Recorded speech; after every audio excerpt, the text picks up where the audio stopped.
Welcome to Gramercy Books Poetry Night, featuring acclaimed poet Todd Boss and his stunning new book, Someday the Plan of a Town, a collection of poems of wayfaring and wayfinding, recovery and discovery. Todd will be in conversation with award-winning poet Maggie Smith. I'm Linda Cass. I want to thank Ohio Poetry Association for being Gramercy's community partner for this virtual evening of inspired poetry. We're live streaming this program through Zoom webinar, and it will be recorded. Let me preview the next hour or so for you. After introductions, Todd and Maggie will talk with some readings mixed in for about 35 minutes. This will be followed by 15 to 20 minutes for your questions submitted in the Q&A box, typically located on the bottom of your screen if you're using a desk or laptop.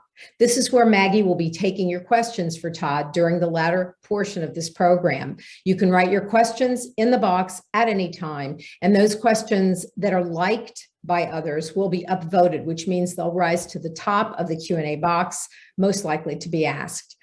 Another tool is the chat box. This allows you to chat among yourselves, although I don't think you're going to want to do that during this conversation, but it will not be monitored by the panelists. So remember to put your questions in the Q&A box.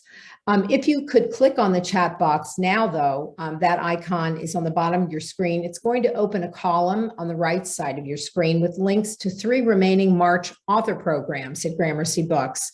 For in-person programs, we require proof of vaccination, and we encourage attendees to wear masks to ensure everyone's safety. This Sunday, March 6th at 7 p.m., we present a one-night-only virtual evening with music icon Dolly Parton and #1 best-selling author James Patterson. Dolly and James will talk about their collaboration of the novel Run, Rose, Run. We'll return to our in-person Gramercy Book Club on March 23rd at 7 o'clock when we feature Violetta by Isabella Alande. The main character is 100 years old and her life spans the 20th century. For that discussion, we thought a historian should moderate, and we're thrilled to have David Steigerwald from Ohio State University in that role. And finally, on Wednesday, March 30th at 7 p.m., we will host a free in-person poetry night with two more masters, Linda Gregerson, launching her poetry collection Canopy, in conversation with poet and editor David Baker.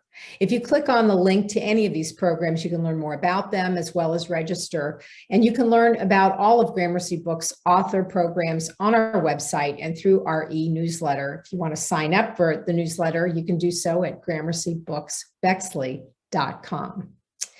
Now let's meet tonight's guests. In 2018, acclaimed poet Todd Boss sold his belongings and began to circle the globe in a series of consecutive house sits. As much commentary on modern-day America as a personal history replete with grief, Someday the Plan of a Town is a central, intellectual, and arresting musical map of one nomadic troubadour's journey to self. Todd Boss is the author of 3 previous collections of poetry, most recently, Tough Luck. His work has appeared in The New Yorker, Poetry, American Poetry Review, and other publications. Still nomadic, Todd has most recently been based in Austin, Texas, and Los Angeles. Todd, it is a thrill to welcome you to Gramercy Books and to share your extraordinary poetry collection with our Central Ohio community. Thank you, Linda. Great to be here. Hi, everybody.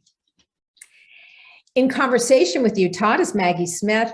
Maggie is the award-winning author of several books of poetry, including Good Bones, The Well Speaks of Its Own Poison, Lamp of the Body, The List of Dangers, and Nesting Dolls. She's the recipient of a Creative Writing Fellowship from the National Endowment for the Arts, several individual excellence awards from the Ohio Arts Council, 2 Academy of American Poets Prizes, a Pushkart Prize, and fellowships from the Sustainable Arts Foundation and the Virginia Center for the Creative Arts. She's been widely published, appearing in the New York Times, the New Yorker, Tin House, the Gettysburg Review, the Southern Review, and more. Maggie, welcome back, neighbor, back to Gramercy Books, and thank you so much for joining us tonight. Hi, thanks, Linda. Thanks for having me. Hi, Todd. Hi. Thanks to all of you in our audience for being with us this evening. And now a warm welcome to Todd Boss in conversation with Maggie Smith. So what do you think, Maggie? How do we do this? We just read some we can I- read some poems first? Yeah, I think, whenever I do these things, I always am sort of like itching to hear the person's poems before I hear someone else yammering on about said poem. So I would love to hear you read a handful and maybe give us a little behind the scenes info on the poems, and then we'll talk. Let's do it. Okay, cool. You don't have to twist my arm. That's what we're here for. Okay. So I'm going to share my screen and show you maybe 3 or 4 poems. Does that make sense? That sounds great. Some of them are the opening poems in this new collection, the title poems, Someday the Plan of a Town. And yeah, I'll just guide you through them as we go. This is the first poem you encounter when you open the book. It's called Where You've Been. The trouble with telling people where you've been is that then they start telling you where they've been and making it sound like you haven't been anywhere until you've been where they've been. And before you can tell them that where you've been is every bit as interesting as where they've been, they're explaining how to get to where they've been, even though you don't intend to go. And by then, where you've been's been lost around the bend, and you know they know, though nobody says so, that no one's going to be going there again. And then this is the title poem from the collection. And it is about wayfinding. It's about this sense that we all have that there is a home for us somewhere. It may not be where we are, and maybe we're on the road searching for it, but there's just this sort of nagging sense that someday we'll fit in where maybe we feel we don't yet. Someday the plan of a town, right down to its side tracks and back alleyways, will match, or so goes the dream, with some identical patch of neural network your rogue thoughts roam in. Overlay it like those musculoskeletal transparencies with which anatomy textbooks come bound. And you'll be at home in its dogleg joint work of cobbled kinks, and your body will resound at every fork, tuning fork like. And every road you ever rambled will be re-scrambled to appear to have brought you here where you fit so perfectly, where you can practically predict where to find every bench or postbox, and where you can cue every little old lady who leaves her flat to buy bread, as if she were locking up a little room in your head and trading your idea of money for your idea of food before returning to wipe her shoes on the mat your mind's laid flat, and fit her flat key to its shoulder into the strike plate keyhole through which you daily romance her as she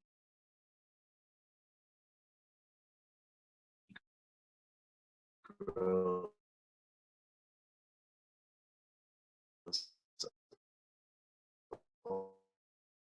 and mate, and make one question, opening, each forever the other's only answer.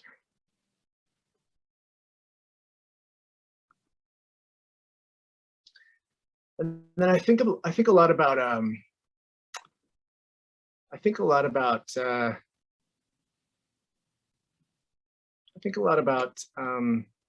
the home planet, this home planet that we're on too, not just my home or your home and everyone else's individual homes, but the home of all of us. And I tend to believe that this isn't going to get any better, global warming, the chaos that's ensued. So in this depiction, as in many of my thoughts about this home planet, things go rather badly. She's going to be beautiful as she goes, isn't she? Gorgeous plumes of cinder blooming rose in dying light. She's going to give a stunning show. The melting ice, the slow decay of zones. Our drones will play it all in full HD and lavish insult on the injury. All the satellite imagery, the national geophotography. She's going to be calendar worthy stuff if ever again a calendar there be. Like forcing someone to disrobe and wishing you don't want to watch. The moon will touch her everywhere goodbye. An elephant, the last, inelegantly will pass in a savanna gleaming gold. The cloud formations no one's ever seen in towers shimmering with ash, we will no longer wonder to behold. All the coastal cities under sea. She will be beautiful, of course she will, and devastatingly.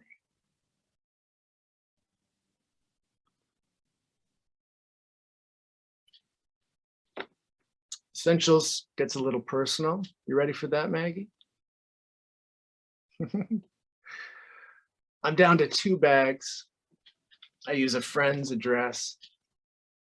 I've only got one last recurring nightmare that forces me to face my ex. There's still one child I haven't lost, but he's next. Even loved ones are non-essential, sorry to report. You've come here for news of how to live, but grieve and grieve is all I can say. Grieve enough, you can even get grieving out of the way. Grief's chiefest among chores. Do it well, and the mostly empty universe is yours. Boy, that's kind of a low note, isn't it? And then I also did a little bit of traveling through sexual identity. This is a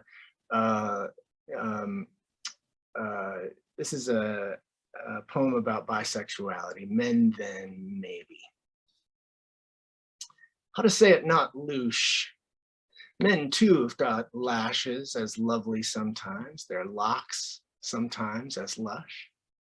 Couldn't I love one just as much and touch one just as generously? Men are as leisurely over the Sunday paper Sunday mornings, aren't they? Linger over coffee just as languorously, don't they? I'll admit, my gaze is lately on them more than formerly a bit. Here I get to harmlessly wondering how seamlessly this one's arm heavily linked on mine might be. Or how might that one's shapely upper lip between my top and bottom fit. Men aren't faultless, oh I know. Now and then a prick, okay. But let's just say the fairer blooms I've picked so far, though lovely, are no prickless clutch. So men then, maybe, huh. The hot mechanics may yet be a mystery, but at least I know the parts already. A body's a body after all, a tenderness, a tenderness. Probably we'd most of us be off better genderless. A martyred saint for the desert storms of your heteronorms anymore. I ain't. Sorry. So strip me of my rank and shave me. Issue the smart khaki shirt and tent. Save me a spot near the flag up front. Give me a nickname. Start me a grunt.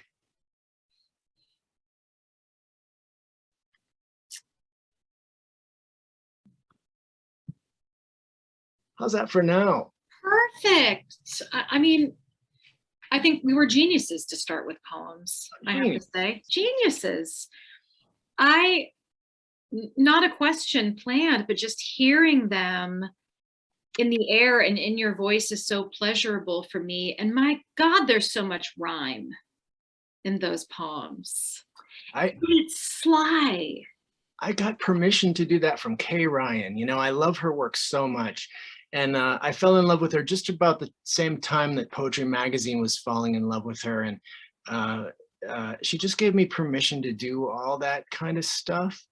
And I once wrote her a fan letter, and sent her a couple of the poems that I was writing that I, was trying so hard to imitate her.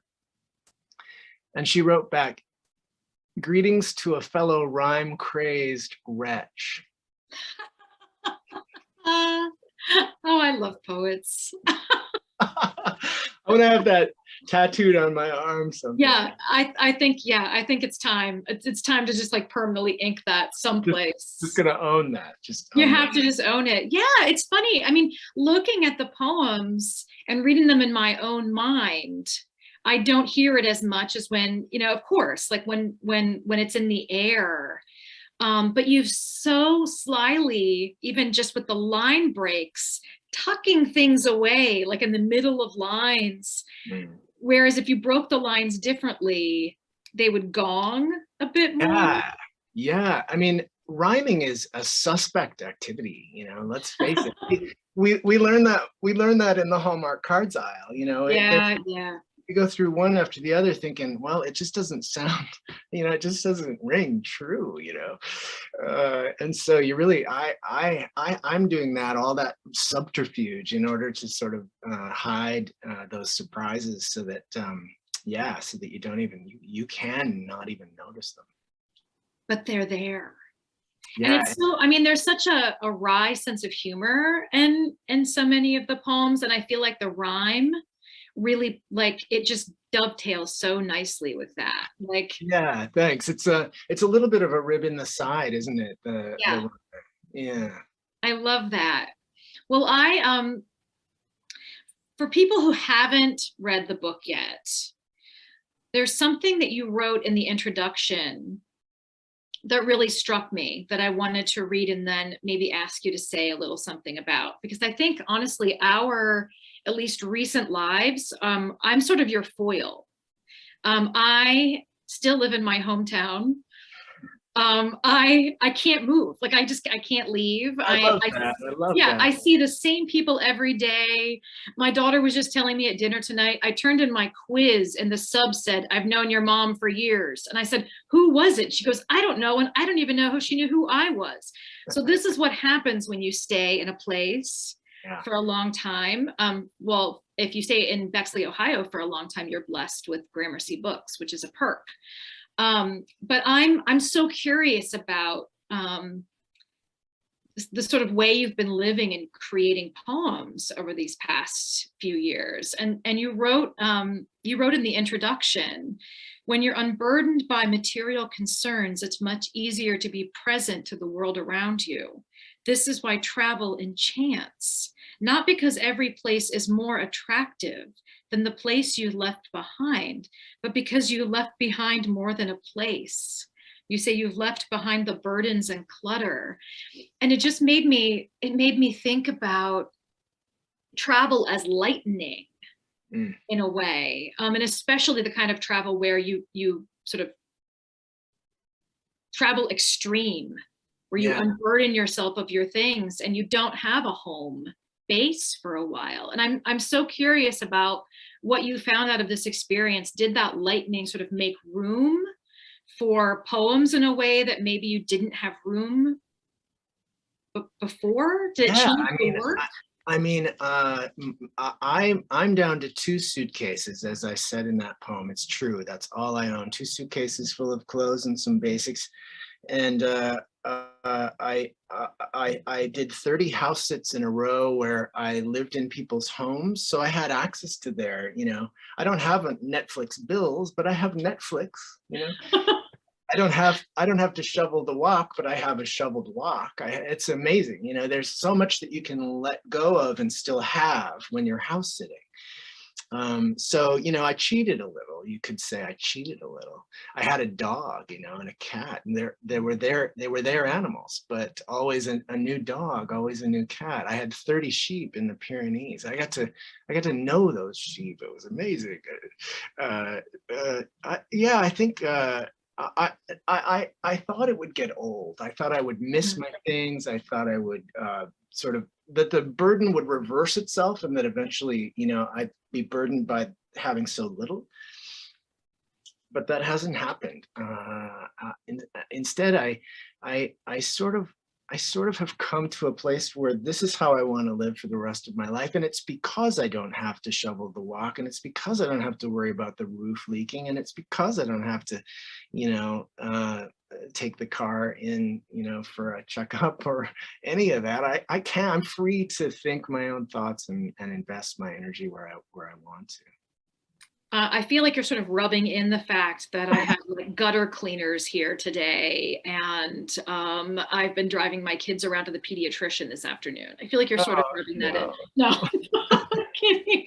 I'm kidding. But I love that. And I mean, one of the questions I had was like, when you set off on this, it was what, 2018? Yeah. So did you think I'm going to make a book from this, or did you think I'm just going to live like this, and if the poems come, the poems come? And at what point then, you're nodding, so at what point did you think, I think this is maybe going to be my next book?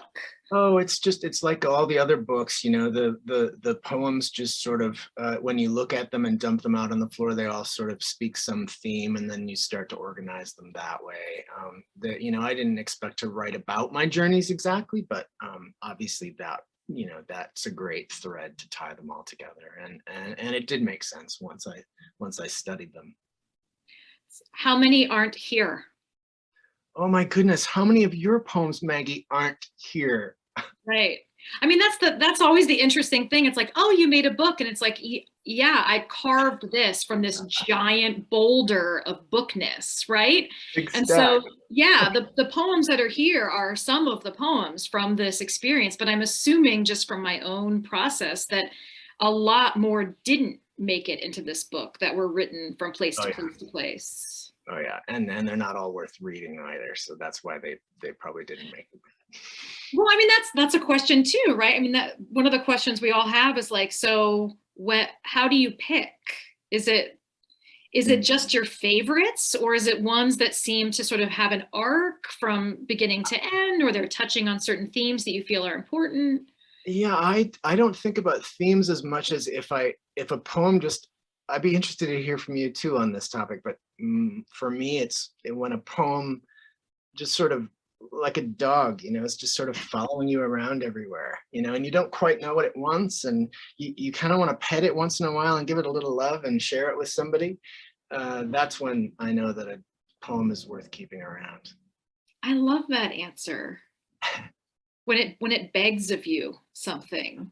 Yeah, when it seems to just be filled with fascination and love, and just doesn't want to let go, and yeah, that's when I adopt it for my own. I love that. I love that. And those are the dogs that you do get to keep, and they do belong to you. Yeah, and my little book is a kennel of all my favorites.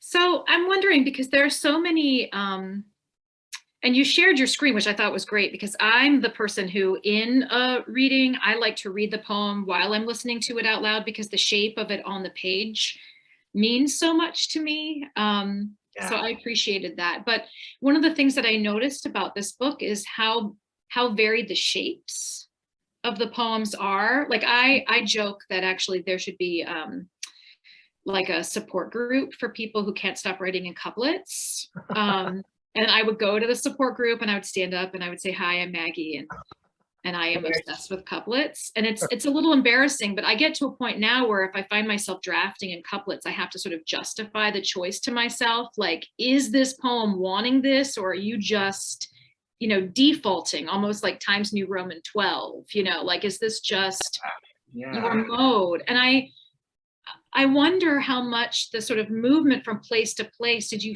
feel that certain places, or whether it was like, you know, I guess what I'm asking are were specific poems sort of infused by like the language, the culture, the topography, the meals, the smells? Did you find that impacting the form that the poems took on the page? That's a weird question, I realize. No, it's not a weird question. It's a thoughtful one. I certainly didn't think about that, and it wasn't conscious if it happened. But you know, what would be interesting to do is to take. What I noticed is that in Vienna, for some reason, I wasn't there for a long time. I was in Barcelona for months, but I was only in Vienna for a little while. For some reason, I wrote like crazy in Vienna, and and it would be interesting to put all those poems side by side and see if there's any, similarity at all. But I don't believe there is, but I haven't done that exercise. But one of the reasons I thought I might be writing that way in Vienna is because Vienna buildings, the architecture of Vienna has one really defining characteristic. And this might be true throughout Germany and, Bavaria. Vienna's buildings tend, not all of them, but they tend to have really high windows and doors with soaring ceilings and curved ceilings. And when you enter a cafe, for example, it's this massive door that pushes open, in front of you, and it sort of gives you this gift of ceiling, and there's light pouring in from all over, and you just feel sort of free in a way in a space like that. And I think there's a way that the mind just embraces those kinds of spaces. That's how I felt anyway. I love that. And I'm going to have to think about that as I write my sort of like, maybe that's why my poems are getting smaller. Like I'm living in this sort of like, very sort of crowded. I mean, you could see very crowded by books and Legos, sort of suburban, that the house is sort of closing in on me. And so the poems, I'm like, well, no wonder I'm writing sonnets. Like who has room for anything else? Have you seen? Absolutely. I love the idea that the bottom line of a poem might have a few Lego bumps in it. Yeah. And they hurt like hell when you walk over them. I've got one, Maggie, that you might like. It's all the shapes of my poems, to answer your question in a different way, take the form that the poem seems to want, and I'm sure you have that experience too. This one is about parenting my can you see that yet? Oh, there. This one's about parenting my 19-year-old. He stayed with me during the pandemic. It's called Parenting You. Parenting, and this might be influenced by the Southwest, because I was in Page, Arizona when I wrote this poem. We were staying there for about 6 months. So it has bull rider images in it. Parenting You is the bull, and me, at best, I'm rider clamping his hat. It's all I can do staying on top of parenting you. I mostly flail. I try to stay this way of tail. Dervish, such bent sport, the man misfixed upon the brute until he's not a knot of dirt. It plays like work, then swerves like swing, only always disorienting. And your cloud, your ring, your crowd, your sting, your rope, your hope, your everything. Oh, I love that one. And I love how like the work described in the poem is enacted on the page, so that the reader has to work harder. There's a wrangling that is required just at the work. I mean, I guess here's a question. At what point in composing that poem did you think, I'm going to sort of play with the typography? I'm going to kind of blow this up? Because I don't think you drafted it that way. No, I didn't. Right. I think it probably happened though in the shower, or on the pillow. Where all good thinking happens. Right. And it probably, for me, I start a lot of my poems in my head with the first lines. That's why the first lines end up staying as the titles, because I stink at writing titles, and I just borrow from the opening line. But I probably woke up thinking about the rodeo and wanting to take Theo to the rodeo. My son's name is Theo, and it was COVID, so the rodeo was closed, and I was so sad about that. And then I probably got to thinking, it's a lot like a rodeo, this this wild teenager that I have. I mean, it was wild for a good long time, and kind of trying to think about how to put that together in my head probably made me get to parenting you as the bull. And as soon as that occurred to me, then, oh yeah, the shape had to take us on a ride. Yeah, that can't be in couplets. No, No, that can't be controlled. It No. does not work. Nope, sorry, doesn't work.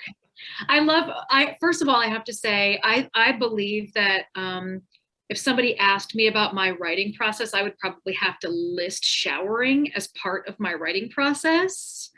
Why is that? Like, it's somehow, and it's like, it's not just showering, it's driving, dishwashing, really, really anything where part of my brain is sort of occupied with like fairly low level automatic task. And somehow that frees, I don't know how the brain works. I'm imagining it's back here. Somehow that frees, yes, this other gear to do something higher level. And it's no fail. Yeah, When in doubt, get in the shower. I hear that, or get on the road. You know, you're making an argument for any sort of activity that pulls you off the page.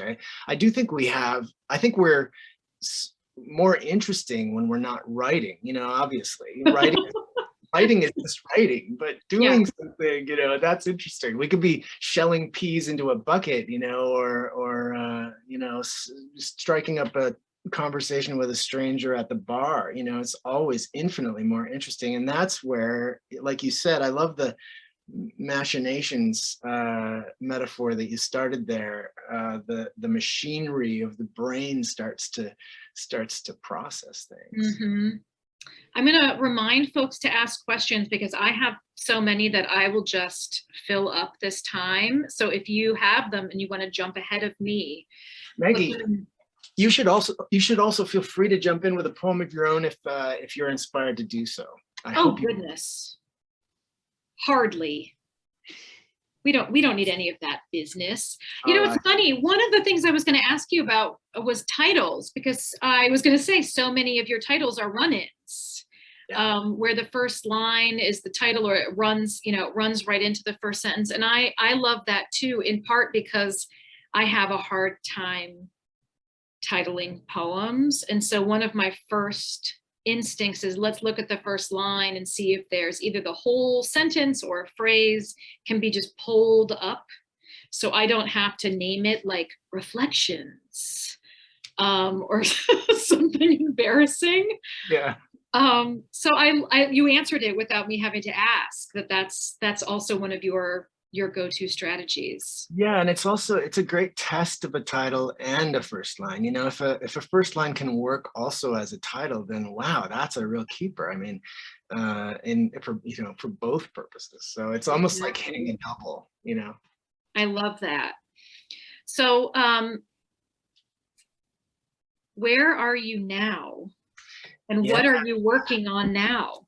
Yeah, so right now I'm in Bozeman, Montana with my cousin who lives here. This is actually his home town. He grew up here. We're about 4 blocks that away from the middle school that he walked to. He used to live in this neighborhood. This isn't his house, but he's renting here, but this is his neighborhood. He lived in St. Paul. I lived in Minneapolis. We are cousins through our mothers, who are sisters. He's like a brother to me. He's a musician, and you might hear him practicing downstairs right now because they have a live stream in 21 minutes. So we're both live streaming today. But it's been interesting to be here again. He just moved back to be with someone who, like you, Maggie, is sort of embracing that hometown. And for him, the pull was, unavoidable. He couldn't do anything else. He had to move back here. And that's been difficult, on his relationship and for his children. So we're sort of I just got here a couple of days ago, but we're gonna tease that out of him and figure out where he's at with that. It's fascinating to me. But what am I working on lately? Well, last week I was in Tucson. I was there for a month. premiering a symphony that I wrote, kind of along the lines of She's Going to Be Beautiful, the poem that I read about Mother Earth. I frequently collaborate with a composer named Jake Ronestad, and he's known for setting things for choir primarily, but he also sets for orchestra. And this is a symphony, it's a choral symphony, and it's sung by a full choir, and it takes the point of view of Mother Earth. It's Mother Earth narrating her history with humanity from, before humanity was born to after humanity is no longer on the scene. It's an eons long epic tale in 5 sections, and kind of a story of recovery, as sort of my new book is too. These poems are also born of a desire to make myself whole again after a great deal of upheaval in my life, and not to mention the Trump years. Yeah, that's one project, and then I'm working right now too on another orchestral play. It will be a play that's meant to be performed for children and families in front of and involving players of an orchestra. So it would be performed at an orchestra hall or a symphony. And it's based on my children's book, The Boy Who Said Wow, which is coming out next year from Simon & Schuster. And it tells the story of a true story of a little boy named Ronan, who a couple of years ago surprised everyone by exclaiming "wow" at the end of a performance of Mozart in a concert hall. His wow was caught on tape, a radio tape, and now 70 million people have heard that wow. And so it's a sweet little story. I love this. Wait, when is that book coming out? We don't know yet. It's being illustrated right now by Rasheen Carrier, who's this wonderful Iranian-American illustrator, award-winning illustrator. And I've seen some of the early illustrations. I don't have a final release date yet. It's 2023 sometime. I can secretly reveal that I am also in that stage with an illustrator of a picture book. Yes. Wow, Maggie, that's amazing. And I don't have a final release date either because it's collaborative, but I've seen the initial illustrations, and so I think it'll be 2024. Okay. Can you drop the title on us? No, I'm not going to do that. Wow. No. Awesome. We'll have to stay tuned. But it's honestly been one of the most fun things. We'll have to talk about that because when those books come out, we'll do like a picture book thing, because it's been one of the most pleasurable things I've ever worked on. And, as someone who's written about my kids for a long time, but hasn't really written anything sort of drawn from their experience for their age group, my son's 9, so it's a little, I would say a little below where he is now. He's not really reading picture books anymore, but it absolutely draws from parenting him. And so showing him the illustrations and showing him the text, he was just like, wait, that's me. That's about me. Like, he just looked at me, turned his head and looked at me and was like, hey, and it was so much cooler than when they show up in a poem, which is not that fancy. They just don't care. No. But a picture book, please, big time. Love that. Congratulations, that's amazing. Well, congratulations to you. I love that. I look forward to learning more about that. I love dropping secret knowledge. Yeah. Kaboom. Kaboom. There are questions, and I have some more, but I feel like it would be kind of rude of me to just pretend like I don't see questions in the Q&A and then just keep monopolizing the conversation. So I'm going to ask a few from here. Okay. Okay. So Donald wants to know, how did your youth affect you going into poetry? Which I take as sort of being, maybe when did you start writing, or what from what from your young life sort of led you down this wayward path. Yeah. Yeah, I was a farm kid. I grew up on a 80-acre cattle farm in west central Wisconsin in the Eau Claire River Valley, a little town called Fall Creek, which is where Bon Iver is also based.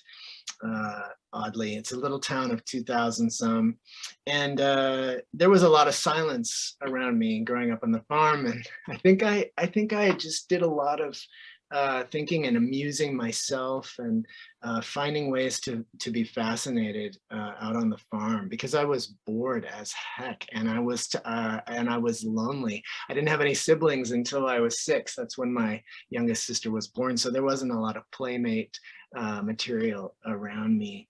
But I think I was first struck by poetry's power.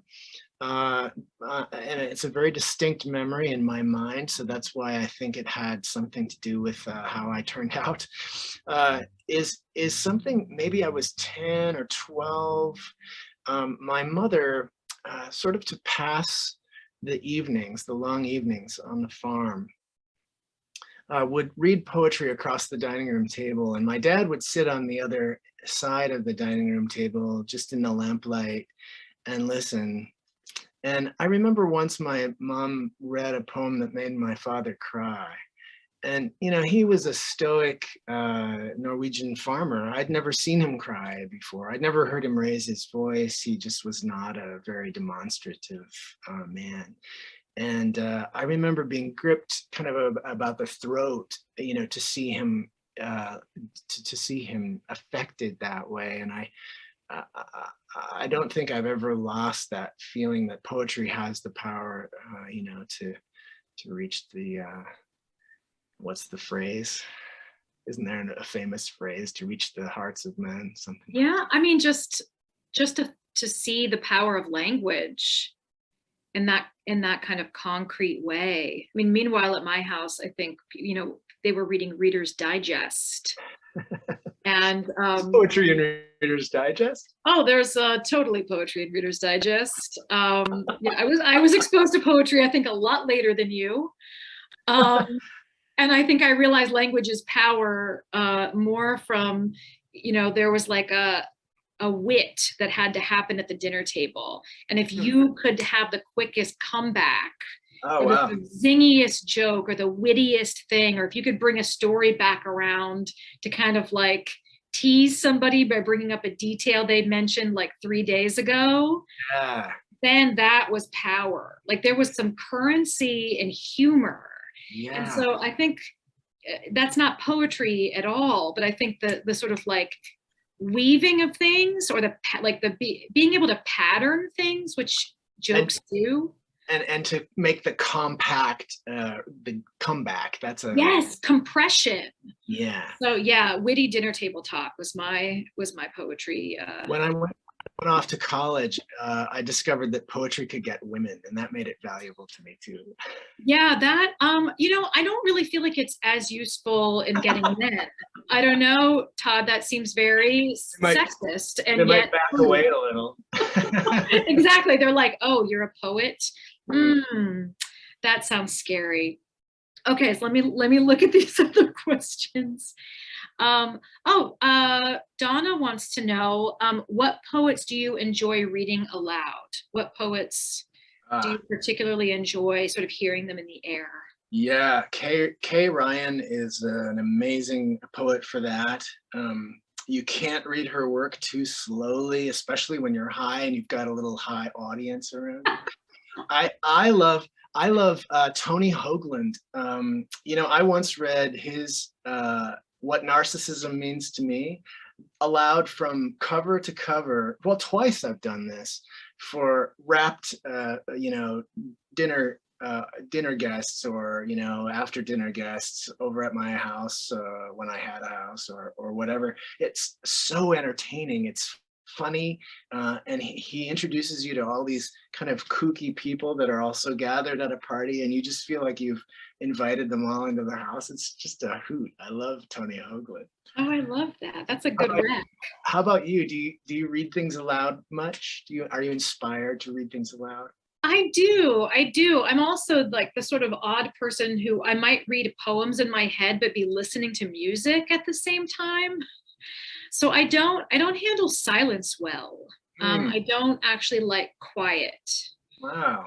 which is strange. But maybe it's from growing up with, two close siblings in a really loud house where there are always records playing and people yelling and dogs barking. And You feel more at home when there's some background noise. oh, absolutely. I sleep with white noise on. I listen to music while I write. And I don't remember who it was. Oh, it was Ben Dreyer. It was just saying, like, I don't know how you people write or edit or do anything with music playing. Like, how do you work with your own words with something else going on? And I know a lot of poets who only can listen to instrumental music, might put on, either something classical or something like, Explosions in the Sky or Godspeed You Black Emperor or something like that, and then can write. But it doesn't matter to me. I can listen to like the Isley Brothers. That's like a superpower. I don't know how you do it either. Parenting. Yeah. Maybe that's it. I can listen to a whole episode of Malcolm in the Middle in the background. I parented, but parenting made me want silence. It was like no, I actually don't. It's funny. I don't like it. There is one more question from Terry. Oh, she says, the thought of your recent life's journey is fascinating. It is. Tell us about planning your house sitting schedule. Where did you, so two-part question. How did you plan your schedule? And then the follow-up is, where did you do your best writing? Like, was there a place that you landed? Yeah. It sounds like maybe Vienna was maybe the sweet spot. I think by and large, Vienna was easily the hands down winner. As for how I navigated, it was about a year and a half of 30 plus house sits. And they were so consecutive that I rarely had a day in the middle that I needed to find, a place to stay. And it was all done through a site called trustedhousesitters.com. I always think they should pay me a little something when I shill for them. That doesn't sound real. That does not sound like a real website. They're real big. And I think you pay a membership fee of like $120 or whatever, which is like a night in a hotel, right? And it's all based on, they do a background check on you, and then you have a profile, and it's all, people rate you as how you did, and you sort of rise through the ranks that way. My first gig was in a Tuscan villa for 3 weeks, watching two cats. Like, I signed me up, I'm there.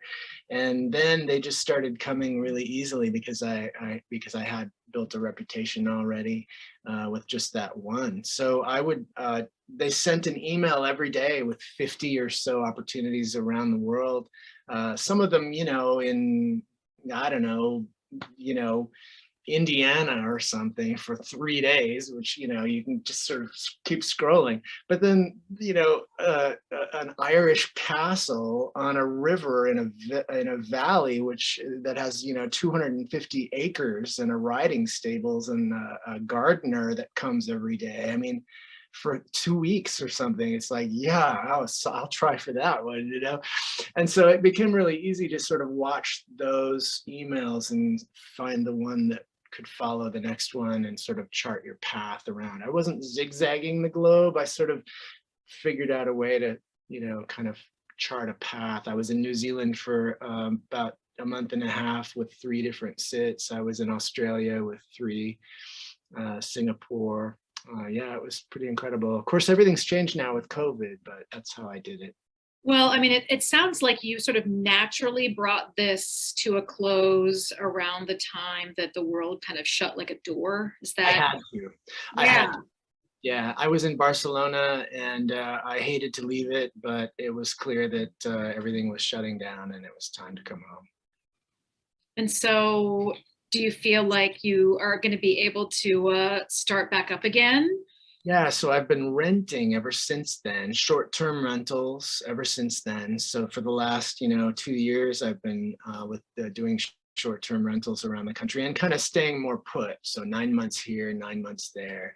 I was in Page, Arizona, and Austin and LA. And I have some friends in LA that put me up for about 4 months. A sweet girlfriend there who loved having me around. So, and then here, of course, I've got 2 months free. I cook, I buy all the food. That's my way of paying rent, and I cook. Yeah. So if anybody wants me out there, I'll cook for you. Just let me know where you live. I'm like, how does Bexley, Ohio, with a very like a dog that begs for table scraps sound? Because well, I'll tell you one thing that sells it is Gramercy books. I'm in walking distance of Gramercy books, so Pretty good life. yeah. Yep.